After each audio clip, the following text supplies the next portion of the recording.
vamos lá. A gente vai começar hoje, o nosso grupo aqui, esse estudo, interpretação dos sonhos. Então, o objetivo mesmo do nosso estudo aqui é aprofundar, né, essa compreensão freudiana dessa teoria e da técnica, né, da interpretação dos sonhos.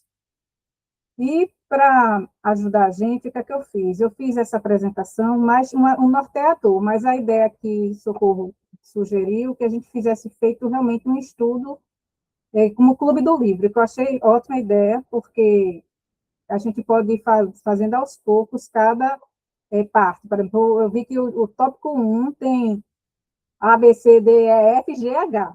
E cada tópico desse é um assunto. Mas aí, antes disso, o que é que eu fiz para facilitar? Eu fiz um sumário, o que é que a gente vai falar?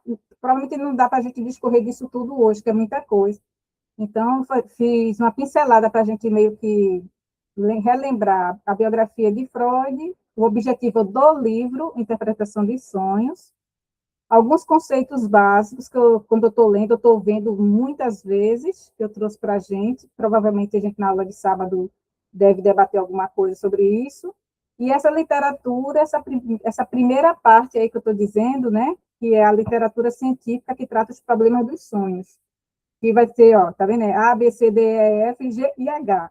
E a gente não vai trabalhar isso. Hoje, no máximo, a gente chegar aí, a gente chega à primeira parte do A, né? A Sim, gente sim. entendeu um pouco o que é o manifesto latente que ele fala, mas aí a gente pode aprofundar no próximo encontro mais coisas, né? Então, assim, a biografia, né, foi um médico neurologista austríaco, então você pode ver que esse livro que você está lendo aí, dos sonhos, é de um neurologista, né? E o Isso. neurologista, e o Freud disse que nesse livro, especificamente, ele não vai falar sobre essa parte fisiológica. Porque, normalmente, os estudiosos sempre juntam sonho e a fisiologia, e ele não, ele vai trabalhar sonho, nessa parte mais psicológica mental, Sim, né? sim. Porque o sonho, ele tem muitas vertentes, assim, por tempo, como era na antiguidade, tinha um pensamento, depois, né, depois nesse nosso presente é outra maneira de ver os sonhos e foi mudando de acordo com o passar dos anos, né? Então, aqui a biografia de Freud, conhecido também como pai da psicanálise, nasceu em 6 de maio de 56 em Freiberg, na antiga Morávia, atual República Tcheca. E a trajetória dele, né, aos 4 anos, sua família judia mudou-se para Viena, na Áustria, onde viveu a maior parte de sua vida.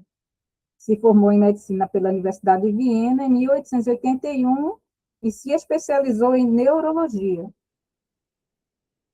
E essa parte da biografia, isso só foi um resumão do que a gente já viu, né, o surgimento da psicanálise. Se você Sim. for procurar aí nessa parte da internet, eu estava ouvindo sobre o caso de Anna O, que, na verdade, foi uma paciente que era de Joseph Brauer, que era um amigo dele, e ele começou a tratar essa mulher e Joseph Brauer, a mulher, hoje em dia se entende o que foi que aconteceu, ela meio que fez uma transferência, né, para o doutor e terminou não, ele não querendo continuar, e Freud continuou o processo dela e percebia que ele estava, na época, querendo trabalhar essa parte da histeria, e quando conversou com ela, à medida que foi conversando, percebia uma mudança nela, e ele ficou mais ou menos 2 anos trabalhando com Ana O, que, na verdade, é um pseudônimo, né? Se não me engano, é Bertrand, o nome dela. Enfim, nome estrangeiro, para lembrar, é bem complexo. E aí ela trouxe aí um pouco, né? Ele falou sobre o inconsciente, né, abandonou o uso exclusivo da hipnose, e outros estudiosos começaram a trabalhar a hipnose, inclusive, como eu disse a vocês, eu já tentei começar por hipnose, antes de começar a psicanálise, mas eu percebi que o alicerce do conhecimento é importante para a gente ter, por exemplo, tem situações que você quer botar uma ferramenta e a pessoa é diferente, né? É peculiar, e uma coisa que funciona para você pode não funcionar para outro colega. Sim, isso é importante. E eu percebi muito isso, que eu tentei até atender, fazer um atendimento com hipnose, e a pessoa disse, oh, Cláudia, realmente eu não me identifiquei com esse tipo de abordagem. E eu respeitei isso dela, né? Fiquei pensando assim, realmente eu me senti fracassada, mas na verdade a gente tem que entender que as pessoas são diferentes e cada um tem uma maneira de, né, se tratar. E aí, ó, o inconsciente foi quando ele trabalhou com essa Ana O, né? Então, ó, abandonou o uso exclusivo da hipnose ao perceber que os sintomas histéricos de seus pacientes estavam ligados a memórias e desejos reprimidos, acessíveis através da associação livre. Isso a gente vai falar, né, mais adiante um pouco, que eu vou dar muito espaço para vocês falarem sobre essa questão do inconsciente, do sonho, e a professora até Ana Silva falou sobre a questão até da censura no sonho, né, que a gente tem inconscientemente, Sim. e isso aí a gente fala também sobre os principais conceitos, né, desenvolveu conceitos revolucionários como o inconsciente, a divisão da mente entre id, ego e superego. Isso aí a gente já chegou a ver o id, né, que é, na verdade, é um instintivo, né, se não me engano. Eu lembrei que o ego é o desejo e o superego é o que é a moral, né? É o que faz o controle entre um e outro. É verdade. Eu achei interessante isso. E a interpretação dos sonhos e a questão da sexualidade infantil. Freud, ele trouxe esse lado mais da parte sexual, né? Que provavelmente a gente vai aprofundar nas cadeiras mais para frente, que a gente ainda está nesse nível da interpretação dos sonhos. E a obra dele fundou uma nova abordagem terapêutica focada em trazer traumas reprimidos à consciência para promover a cura pela fala, né? E essa parte, essa abordagem terapêutica, seria, eu desconfio que seria a parte da análise dos sonhos, né? A gente vai ver que sonhos é uma, traz uma visão que não é só falar do que está acontecendo com a gente, né? Pode ser exatamente isso que você falou logo no início, que a gente estava conversando, que o sonho vem, às vezes, da infância, uma coisa da infância que vem rebater através do sonho, do seu sonho, né? Que se manifesta no sonho. Sim. E aí, se eu estiver muito ligeira, você me diz, né? A gente, aí eu dou uma parada. Tá tranquilo, tá tranquilo. Por mim, Então, os objetivos desse livro, basicamente, eu pedi para trazer, porque para a gente entender o que é que a gente vai aprender com o livro depois que a gente conseguir terminar ele todo, que ele é 600 páginas somente. Somente. E aí eu pedi para que resumir os pontos principais para a gente trabalhar, tá? Então, explicar porque os sonhos são uma via privilegiada para o acesso ao inconsciente, aos conteúdos psíquicos que não são diretamente acessíveis na vigília. Esse tema, assim, vigília, é que ela estava explicando que é isso, esse ambiente que a gente está agora. A gente está em vigília, né? E aí, se eu falar alguma coisa que tiver incorreta, pode me corrigir, não tem problema com isso, tá? Eu estou aqui para aprender. Bem estamos em tranquilo. agora. Então, demonstrar que os sonhos expressam desejos, impulsos e conflitos reprimidos, que se transformam em narrativa onírica através de mecanismos de distorção e censura. Apresentar método de interpretação dos sonhos como objetivo de decifrar o conteúdo latente subjacente ao conteúdo manifesto. Essa parte conceitual que tem latente, manifesto, eu vou falar mais adiante para a gente entender, mas rapidamente, o latente, o manifesto é o que realmente acontece no sonho, que a gente vê aquela narrativa, e o latente é o que está por trás, é o que não se é dito, mas que se existe, né? Eu chamo latente, né? Então, revelando aquelas forças psíquicas em atuação. desejos, defesas, deslocamento, condensação, símbolos. Deixa eu ver aqui. Merece. Acho para... Luciana disse que entrou e saiu, e não Ela, consegue ver, é, eu vou pedir mas, para ela tentar entrar de novo. é,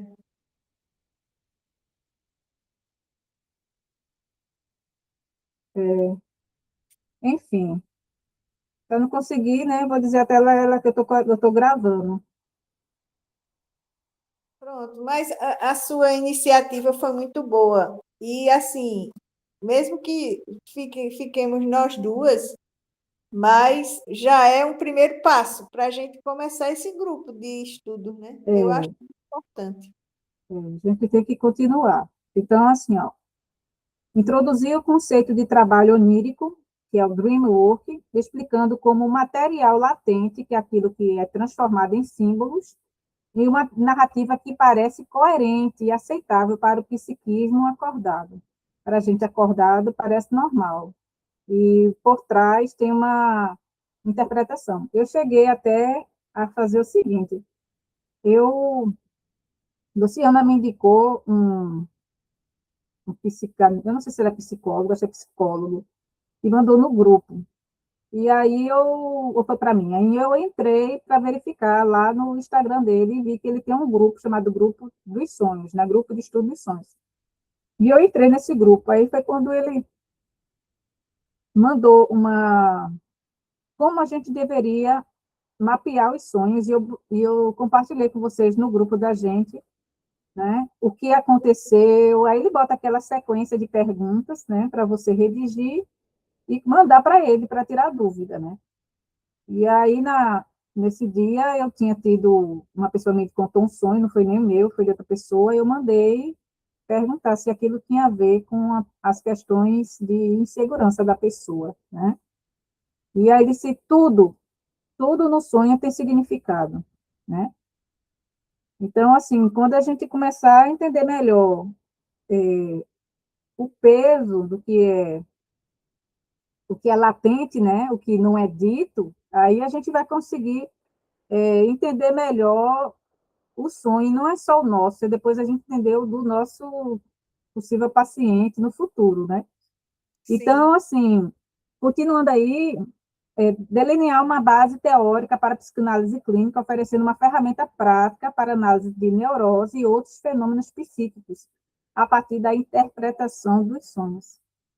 Essa questão, assim, eu percebi que é uma ferramenta, mas é uma ferramenta, ele diz que a nossa mente, ela tem uma ordem para, até para sonhar, a gente tem uma ordem psíquica, foi o que eu entendi.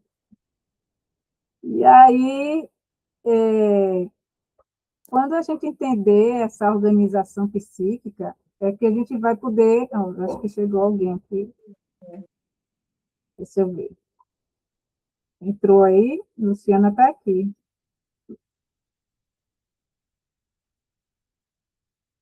Ela está com bloqueado o som dela. Enfim, não sei por que ela não está conseguindo assistir. Enfim, deixa eu voltar aqui. Cadê? Sim, delinear uma base teórica. E essa delineação da base teórica, que Freud sugeriu fazer, foi para que outras pessoas pudessem ter como analisar essa parte latente. Ela está tentando, acho que, entrar ainda, mas não está conseguindo. Estou vendo ela bipando aqui no meu celular. Mas vamos lá. Fundamentar a ideia de que compreende os sonhos permite compreender a dinâmica psíquica geral. Sim, pronto, era isso. Fundamentar a ideia de que compreende os sonhos permite compreender a dinâmica psíquica geral, incluindo a relação inconsciente e consciência e as defesas que moldam o comportamento humano.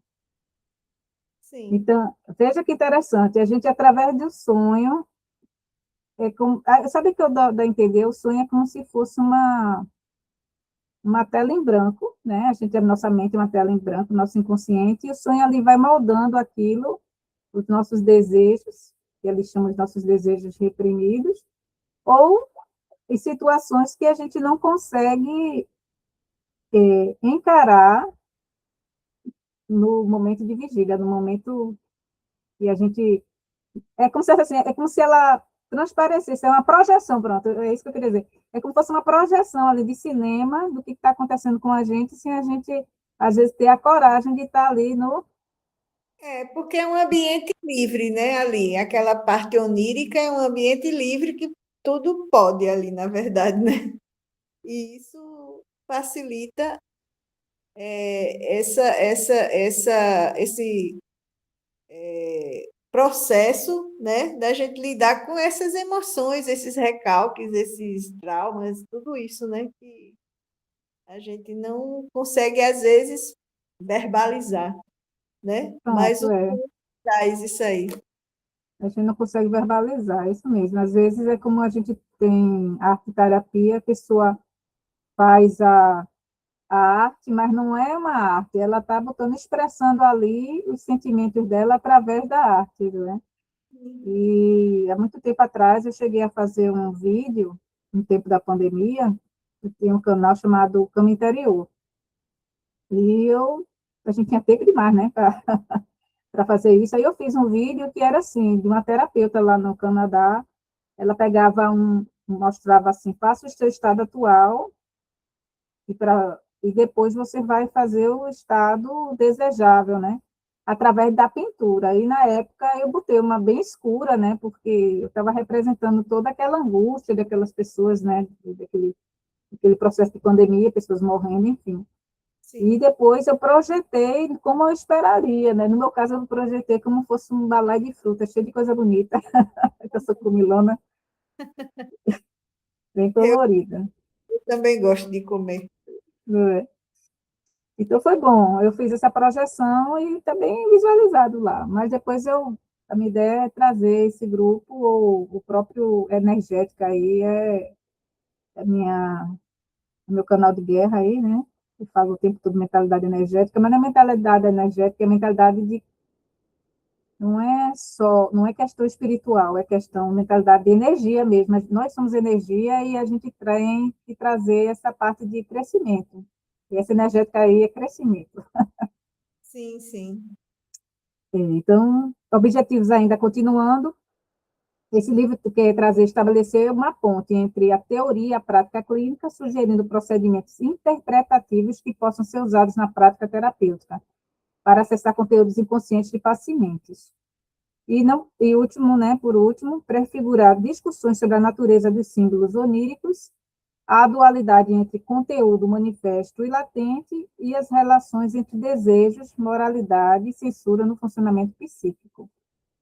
Porque a gente está muito inicial, mas eu lembro que Ana Silva falou alguma coisa, que existe um pré-consciente, acho que foi isso, e ele entra como um filtro ali, né, no nosso mesmo sonho, não é?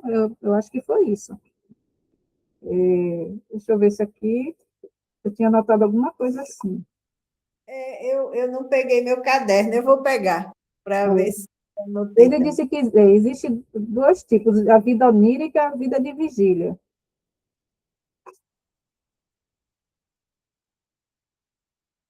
Ele diz aqui, o sonho é a realização de um desejo. E as possíveis origens desse desejo, vamos lá. Ó, ela diz assim, é, o sonho é a realização de um desejo, segundo Freud, né, diz. Então, as origens possíveis do desejo é motivos externos não satisfeitos, ou surgido durante o dia e fica pendente, né, pois foi suprimido, noções de desejo, necessidades sociais, tudo isso é durante o dia, a gente vai assimilando isso e fica no inconsciente, e isso vem no sonho. Eu achei interessante isso porque, na verdade, o nosso sonho, ele tem muito a ver, fora de vez em quando que a gente tem uns sonhos fantásticos, mas geralmente tem a ver, a gente sonha com fulano ou cicrano, né? Pessoas do nosso convívio, né? Da nossa mente. Eu acho que dificilmente alguém vai aqui sonhar que conversou com Hitler, ou que sabe, É, né? esse livro que eu estou lendo, ele fala que geralmente são 5 pessoas conhecidas que fazem parte do sonho. É assim, uma média, né? 5 pessoas. E que a gente sempre é o protagonista. Nós somos o protagonista, né? Isso. Pronto, eu anotei que ela falou uma frase que eu achei interessante. Nós só sonhamos o que consideramos como relevantes em nível consciente. Em nível consciente. Então, enquanto a gente está acordado, existe alguma coisa que é importante, então aquilo vai para o nosso subconsciente, como para ser resolvido, né? Então, Sim. assim, eu fui anotando pontos principais aqui mas vamos passar para a próxima tela para ver se a gente já vai começar a falar. Ah, sim, os conceitos básicos, antes da gente começar. É aquele questão do conteúdo manifesto versus conteúdo latente, né? O conteúdo manifesto seria a fachada do sonho, a história literal, o que acontece, os objetos, pessoas, sentimentos exatos que você lembra e é capaz de relatar no acordar. E isso Sim, é bom você, não sei se você fez o exercício que eu mandei para vocês fazerem, de anotar logo assim que acordar. E eu estou fazendo isso. é porque eu não estou sonhando com tanta frequência como eu estava antes, né? Aí os que eu tive, os poucos que eu tive, eu fiz isso. Eu Pronto. anotei.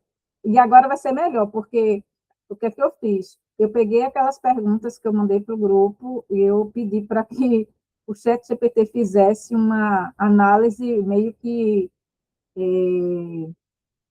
do sonho, da simbologia e comparar com a literatura do Freud, que isso poderia significar, lógico.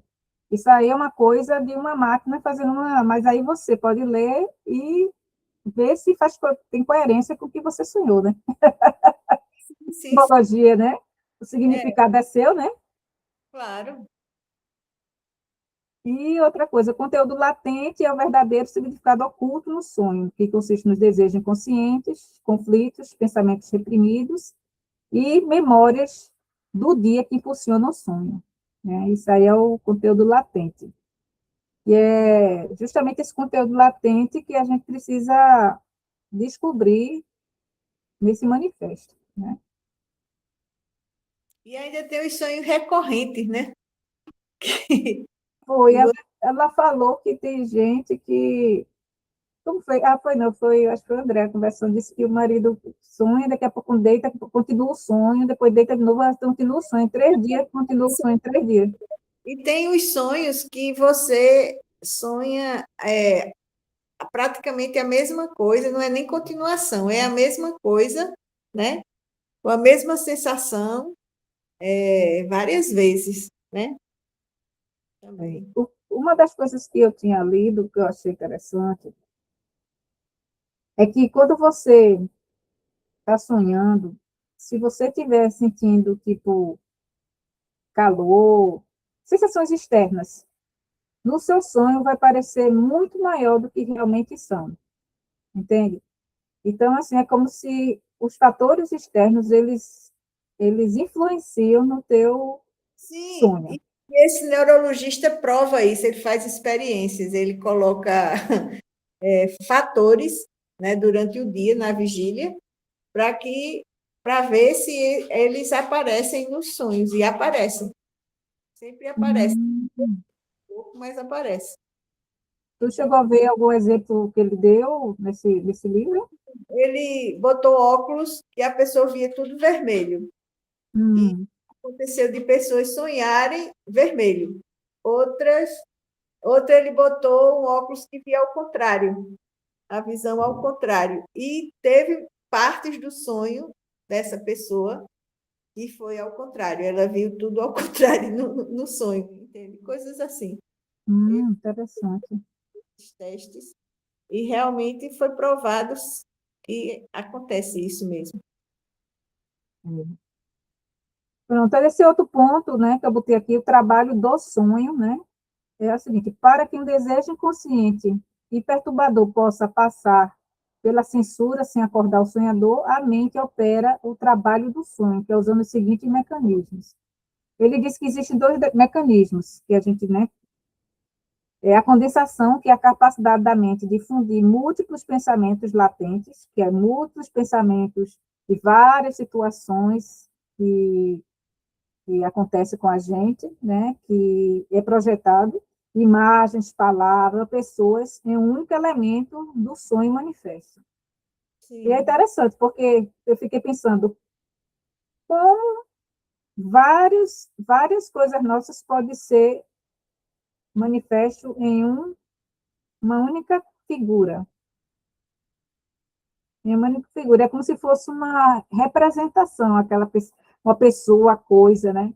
Uma vez eu sonhei com um leão, e aquele leão, para onde eu ia, ele ia comigo, assim, aquela angústia, eu ficava angustiada.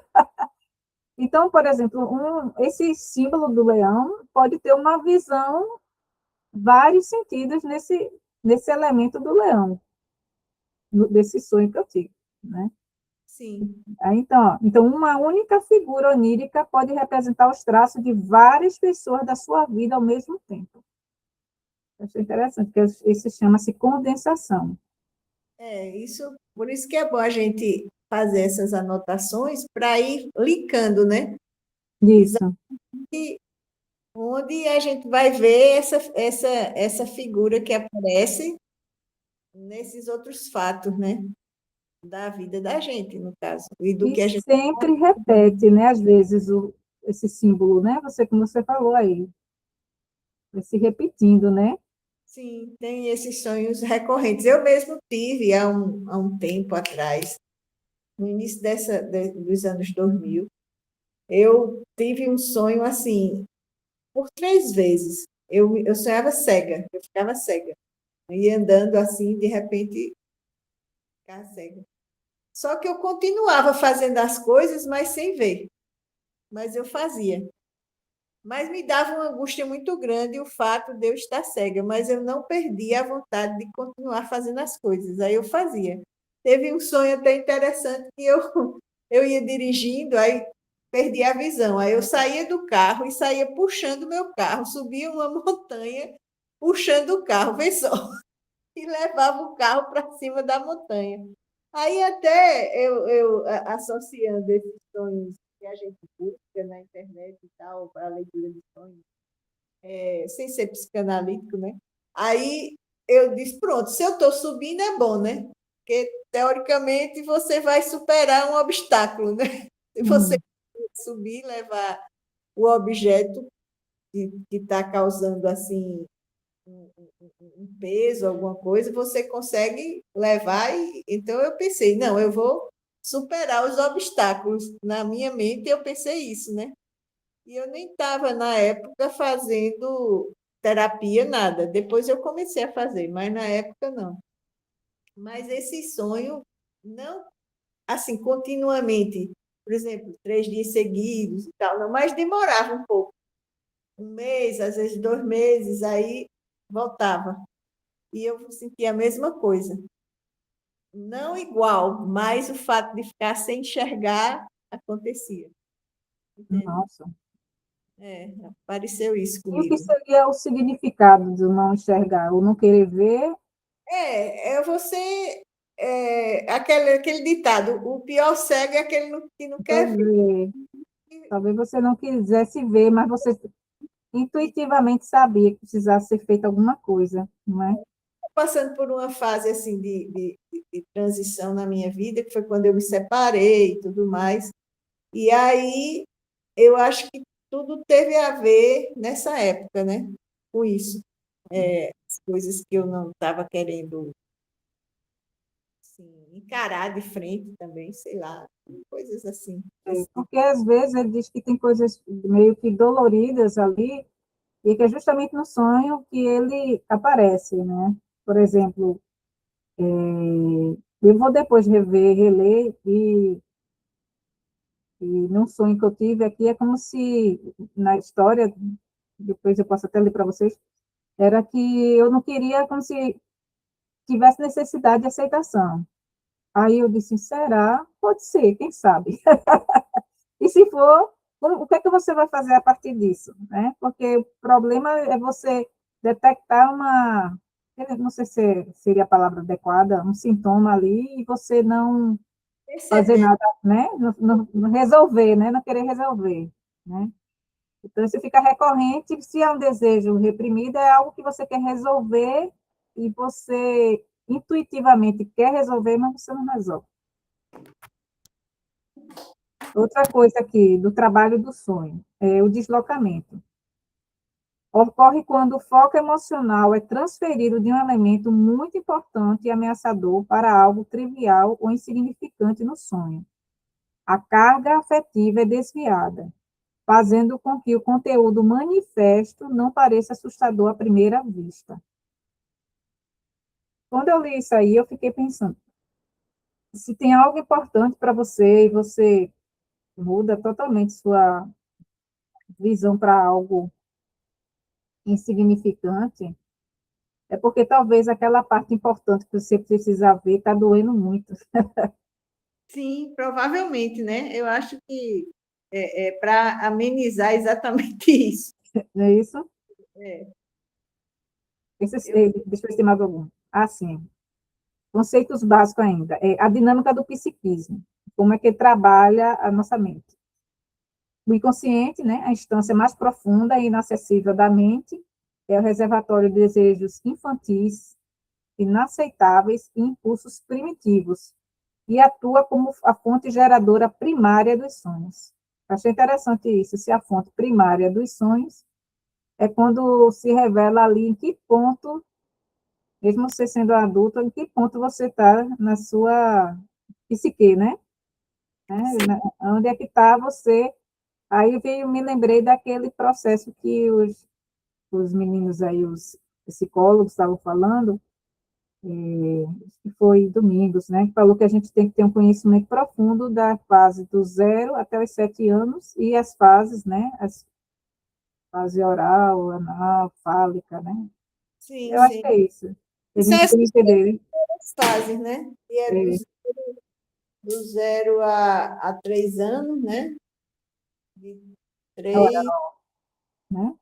É porque eu estou sem a minha anotação aqui, mas eu acho que é isso. é de 0 a Oral, deixa eu ver aqui. Enfim. de Mas aí 3. depois a gente vê, porque se a gente voltar muito, pode ser que a gente não consiga falar do livro mesmo.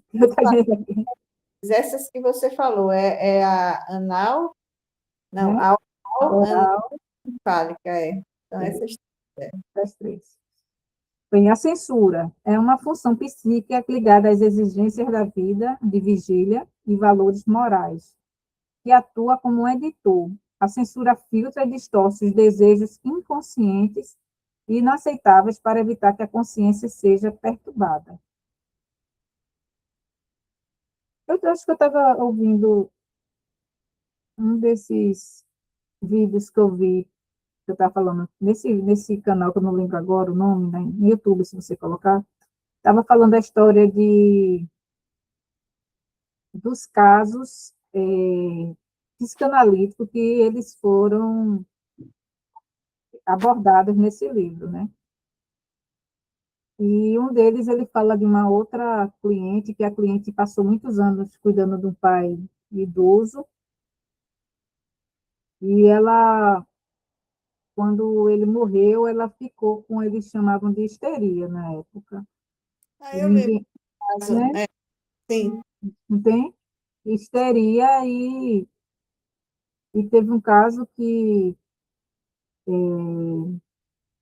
eles falam, agora eu estou misturando porque tá ouvindo vários casos, aí você fica ouvindo vários casos e termina misturando um com o outro.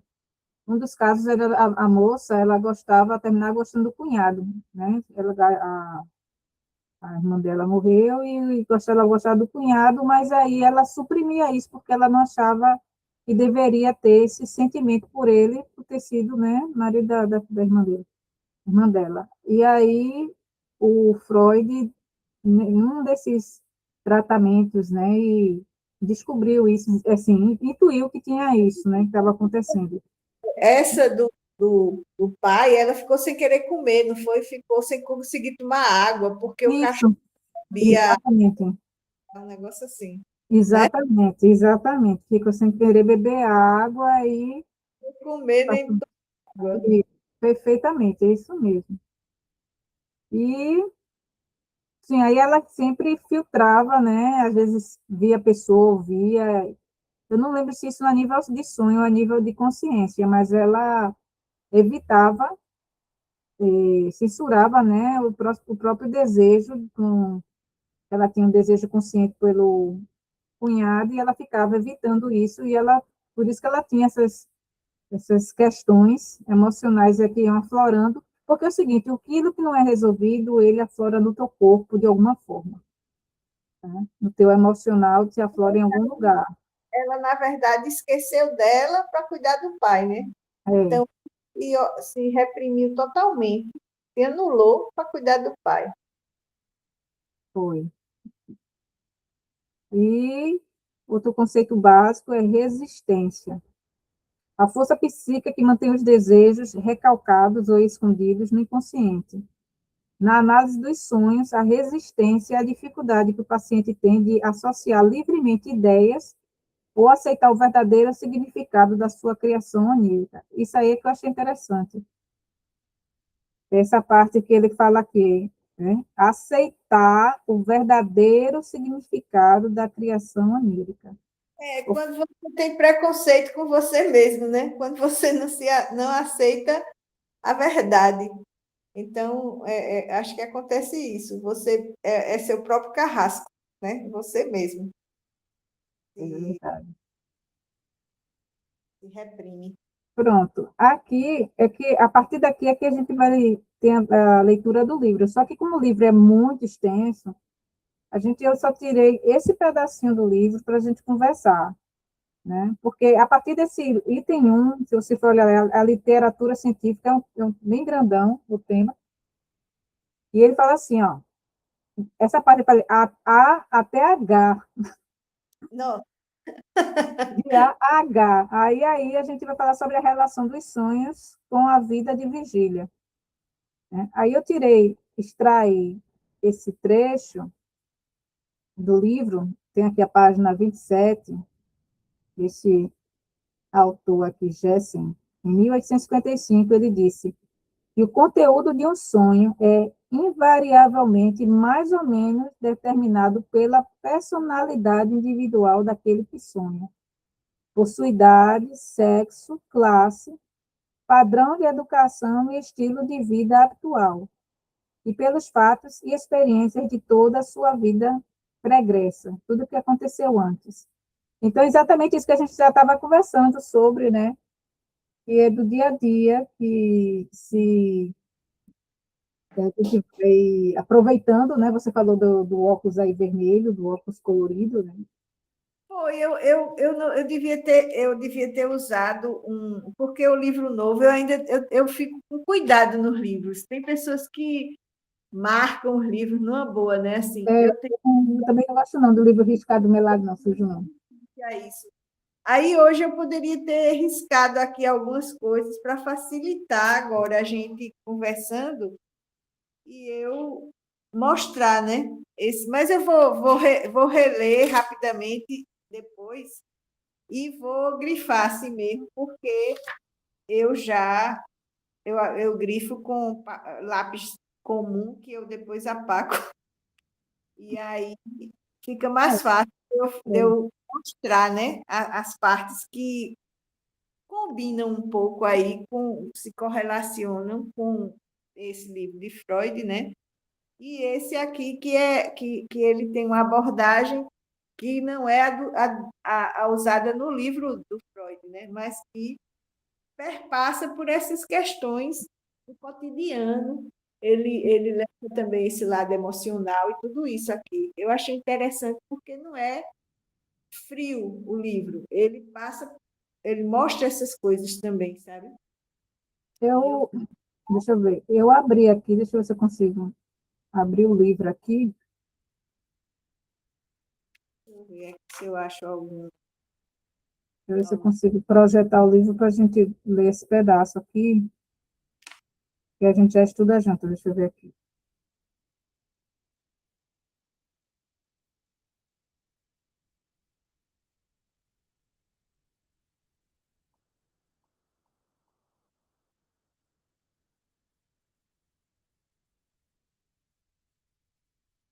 Eu vou fechar essa apresentação, que aqui eu quero continuar com o livro. Esse aqui eu vou fechar também.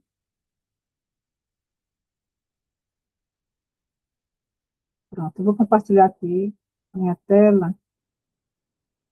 Deixa eu ver se eu pego o livro. Uma coisa que esse cientista aqui fala, esse neurologista, ele diz assim que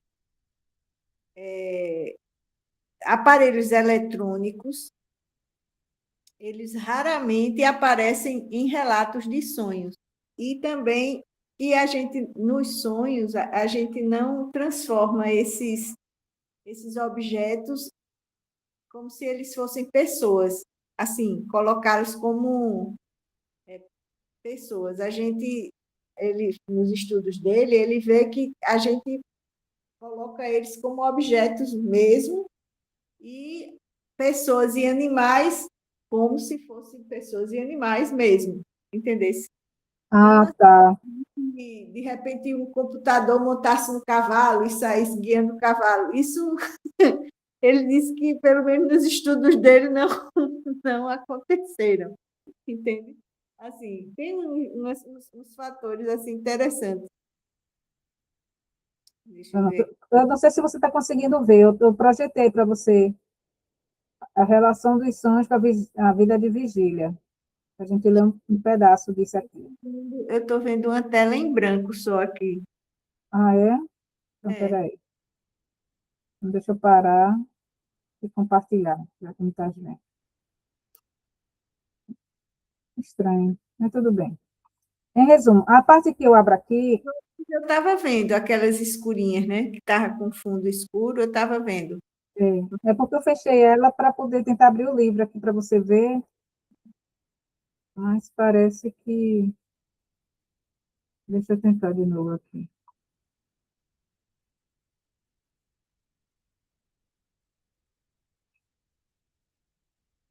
Vê se tu vê, se tu consegue. Agora está aparecendo. Conseguiu? Pronto, ótimo. É o seguinte, essa primeira parte é essa aqui, ó, a relação dos sonhos com a vida de vigília. Sim. Aí diz assim, ó, o julgamento simplista de vigília feito, deixa eu fechar aqui, feito por alguém que tenha acabado de acordar, presume que seus sonhos, mesmo que não tenham eles próprios vindo de outro mundo, ao menos o haviam transportado para outro mundo. Sim. É que você fica ali como vendo o sonho, né? Como se você estivesse assistindo, sendo protagonista, mas está assistindo, né? Aí ele diz, ó, o velho fisiólogo Burdak, a quem devemos um relato cuidadoso e perspicaz dos fenômenos dos sonhos, expressou essa convicção no trecho muito citado. Nos sonhos, a vida cotidiana, com suas dores e seus prazeres, suas alegrias e mágoas, jamais se repete. Pelo contrário, os sonhos têm como objetivo verdadeiro libertar-nos dela. Mesmo quando toda a nossa mente está repleta de algo, quando estamos dilacerados por alguma tristeza profunda, ou quando todo o nosso poder intelectual se acha absorvido por algum problema, o sonho nada mais faz do que entrar em sintonia com o nosso estado de espírito e representar a realidade em símbolos. Foi interessante você ter trazido isso. Então, quer dizer, as coisas eletrônicas, elas são eletrônicas. Pelo menos no estudo desse aqui, ele fala assim, ó, o foco emocional e social dos sonhos também deve ser o motivo pelo qual eles não parecem ser muito afetados pela constante transformação das tecnologias desde os anos 50. A televisão, os computadores, a internet e os smartphones raramente aparecem nos relatos de sonhos. Como base nas investigações limitadas, mas ainda em curso sobre a nossa vida digital, como a nossa vida digital povoa nossa vida onírica, nem mesmo nosso vício em redes sociais parece ter invadido nossa paisagem onírica. Assim, mesmo que a gente passe o dia todinho numa tela, quando a gente vai sonhar, a gente não sonha isso. É isso que ele quer dizer. A gente sonha outras coisas, até mais surreais do que aquele fato daquele vício que a gente está de estar na tela, né? É como se a gente se libertasse e ampliasse os horizontes dentro do sonho. Entendeu? Entendi. Eu imaginei que eu compreendi isso, que mesmo com toda essa influência eletrônica que a gente tem dos anos 50 para cá, né? A gente consegue ter sonhos mais assim naturais, mais até natureza, mais coisas, né, do nosso cotidiano que não envolvem essas coisas. Verdade. Geralmente é o que acontece no nosso dia a dia, né? Me parece. Não, com essas coisas. Não lembro assim.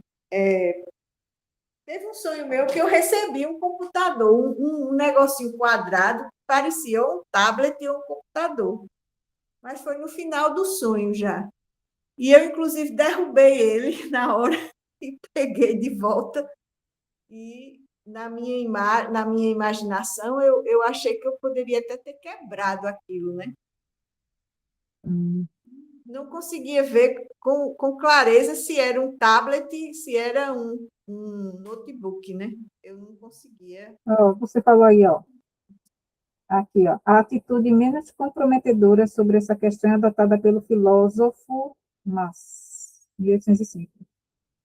A experiência confirma nossa opinião de que sonhamos com mais frequência com as coisas em que se centralizam nossas mais vivas paixões, e isso mostra que nossas paixões devem ter influência na formação de nossos sonhos. Sim, O homem sim. ambicioso sonha com lauréis que conquistou ou imagina ter conquistado, ou com aqueles que ainda tem de conquistar. Já o apaixonado ocupa em seus sonhos com objetos doces esperanças. Todos os desejos e aversões sensuais adormecidos no coração podem, se algo os puser em movimento, fazer com que o sonho brote das representações que estão associadas com eles, ou fazer com que as representações intervenham no sonho já presente. O interessante aqui, que a gente lembra que eu estava comentando da antiguidade, né? Sim. Aqui. Eu anotei alguma coisa sobre isso. Eu anotei aqui, deixa eu ver. Aqui ele fala também nos sonhos ao longo da história, né? Da humanidade. Falou, né? Eu tinha lido exatamente, e fala aqui, ele diz assim, ó, na visão pré-histórica, os sonhos estavam relacionados ao mundo dos seres sobre-humanos, isto é, revelações de deuses e demônios. Sim, Aí, nesse período, a finalidade do sonho seria antecipar o futuro, isso na pré-história. era. Na antiguidade, nas obras de Aristóteles, já começou a ser objeto de estudo psicológico. Sim. Nesse, os sonhos não decorrem de manifestações sobrenaturais, e sim seguem eus do espírito humano, isto é, como atividade mental de quem dorme. Atividade mental de quem dorme, já do tempo de Aristóteles para cá, essa visão mais metodológica da psique, né? Aqui, ó. E a mesma concepção foi adotada no antigo quando a dependência do conteúdo dos sonhos em relação à vida de vigília. Relata-nos como, antes de iniciar sua expedição contra a Grécia, Xerxes recebeu judiciosos conselhos de natureza desencorajadora, mas foi sempre impelido por seus sonhos a prosseguir. Ao que Artábano, o velho e sensato intérprete persa dos sonhos, observou-lhe pertinentemente que, por via de regra, as imagens dos sonhos contêm aquilo que o homem em estado de vigília já pensa. Já é como se fosse uma realização, né? Daquilo que ele almeja. É um, uma premonição mesmo, né? E os intérpretes de sonho que tinha muito naquela época no Egito, tinha na Grécia também, né? Em Roma também tinha. Então, eles já iam conduzindo aquela pessoa que ia buscar a interpretação deles nesse sentido aí, né? De ser um encorajador, né? Dos objetivos daquela pessoa.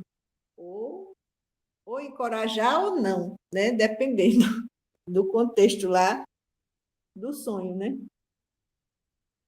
Mas a questão dessa interpretação, lembra que Ana disse que o significado e o símbolo de determinada coisa depende de quem sonha, ele não tem um sentido em si, né? Acreditavam, né? Nessa época, nesse pessoal que interpretava, né? Só que o protagonista era quem estava sonhando, na verdade, né? E assim, e aquela pessoa também contava, como você falou aí, a coragem dela de enfrentar, de saber que aquilo já ia acontecer. Ela, na visão dela, ela sabia que ia ter êxito, né? Então, ela, mesmo que o outro dissesse, confirmasse isso, mas ela intimamente já acreditava naquilo, né? Então, foi isso que você falou aí, que o sonho, ele traz exatamente esse anseio que você já tem, essa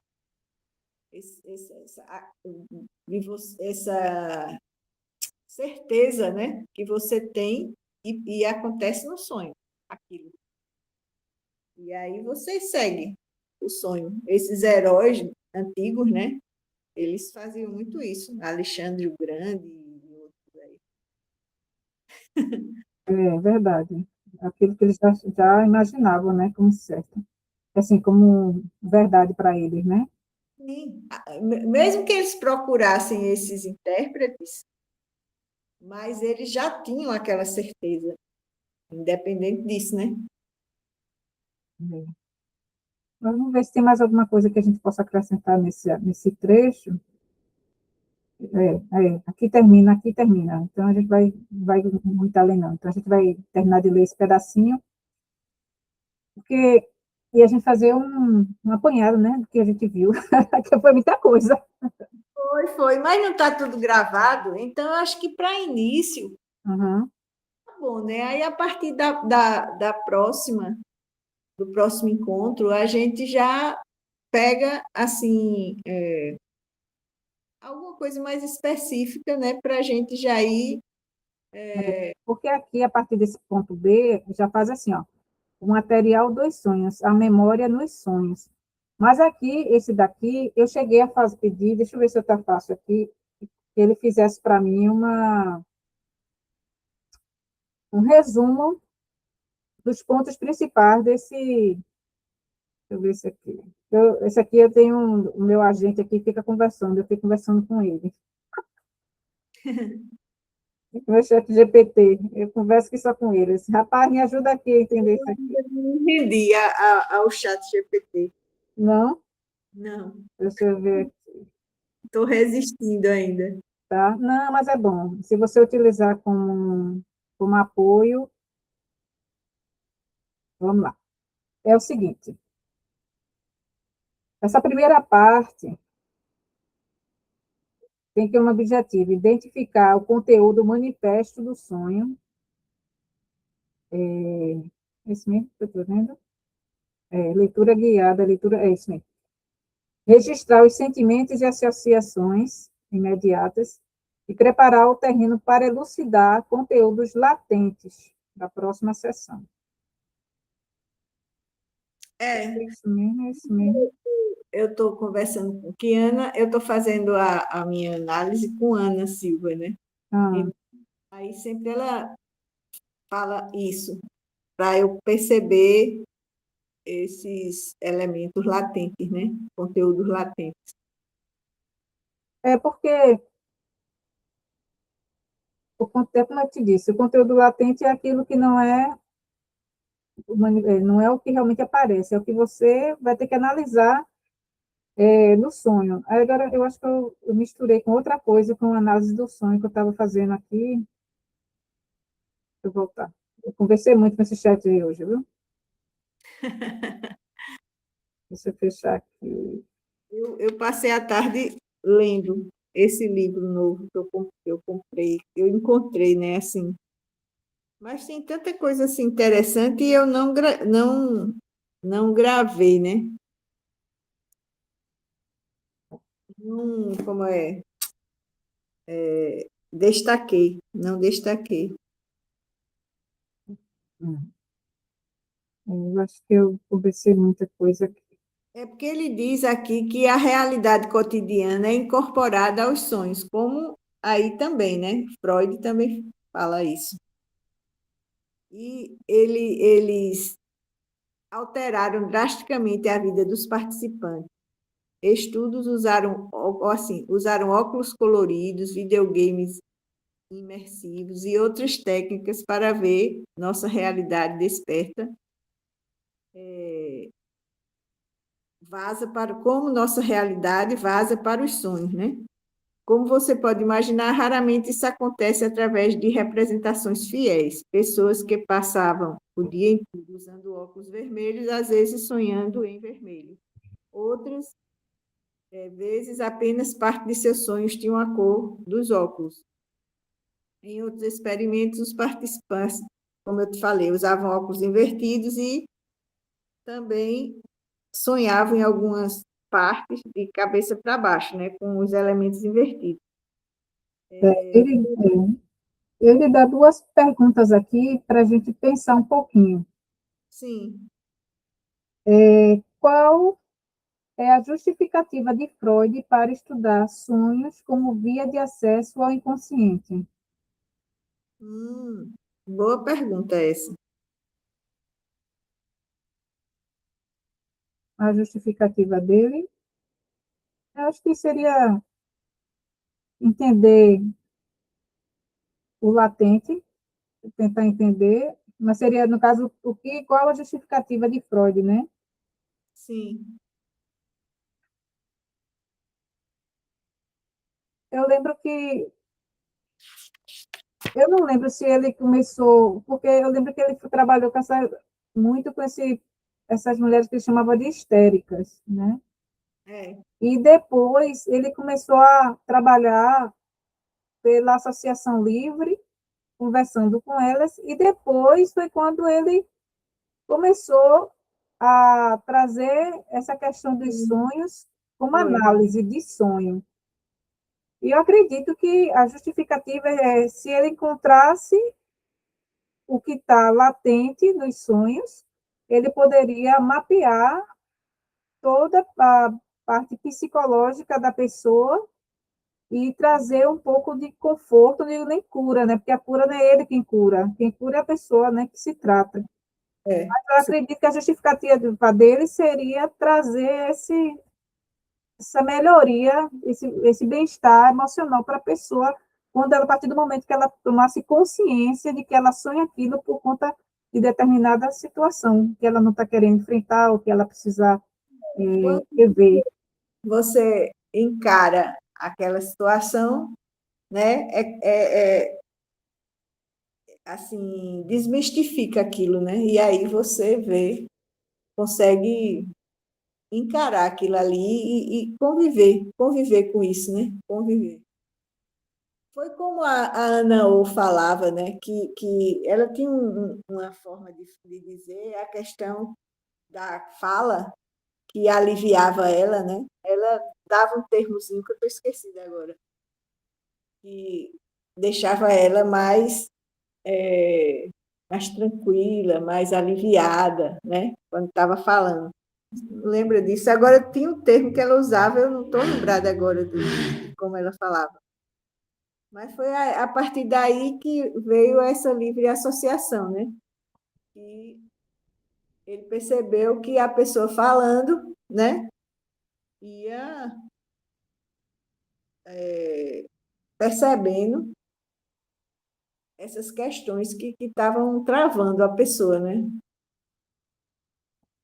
Ela dizia, tinha uma palavra que ela falava, era comum ela falar. É, ela usou um termo elogiando aquele método, né? De deixar o fato dela estar só falando, falando, falando, aquilo estava ajudando ela. E não porque ele, nessa época ele ainda usava a hipnose, né? Ele ainda usava a hipnose nessa época. Mas aí foi quando ele percebeu que deixando ela falar livremente, estava surtindo mais efeito, né? E ela mesmo foi quem descobriu isso, ela que comentou com ele. Eu Ele, puxei aqui, na verdade, eu não encontrei o termo, mas só relembrando, o nome dela era Berta Pappenheim, sim. o nome dela. Ela disse aqui, como é que chama? Ah, limpeza de chaminé, tem aqui. Limpeza de chaminé. Esse método desenvolvido por Joseph Bauer envolveu a verbalização de fantasias e memórias reprimidas, permitindo que Ana O aliviasse seus sintomas de histeria. O termo chimney Eu esqueci esse termo que ela usou. É limpeza tanto da chaminé, também informação. descrito por ela, referindo-se ao processo de purgação emocional através da fala. Sim, pronto. Foi a partir daí que ele viu que o caminho era esse, né? E depois vieram os sonhos, a interpretação dos sonhos também, né? E tem mais uma pergunta que eu acho que vai ficar para a próxima nosso encontro. Quais limitações históricas e críticas você identifica ao método proposto? Como é? Diz de novo. Agora Quais, eu quais levanto. limitações históricas e críticas você identifica ao método proposto?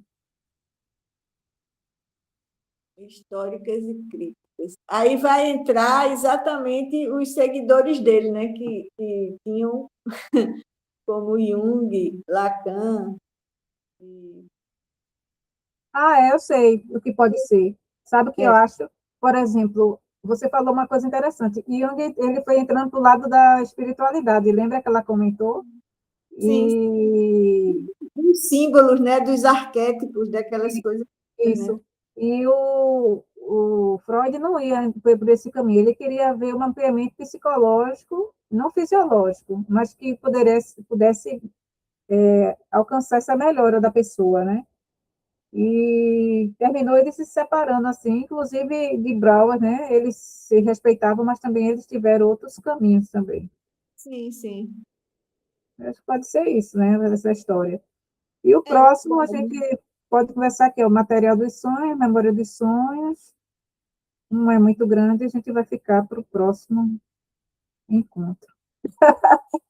Vamos você fazer. pode colocar, é, Cláudia, lá essas perguntas para a gente já ir, né, pesquisando e pegando algum material para a gente discutir assim, colocar em pauta, né? Uhum. Hoje caiu? E caiu. Bem, hoje a gente fez esse apanhado dessa primeira parte. No próximo, a gente vai conversar mais sobre o método de interpretação dos sonhos, visão geral. E a ideia da gente do próximo é analisar. Eu tenho uma proposta até de a gente depois trabalhar sonhos, tentar analisar de forma hipotética, né? A gente, a partir de hoje, a gente escrever o que aconteceu no dia anterior e o que aconteceu no próximo, e eu vou disponibilizar essa gravação para que vocês acompanhem, para que o próximo a gente parta desse ponto para frente, tá certo? Obrigada quem veio, até o próximo encontro. Gratidão. Deixa eu ver aqui.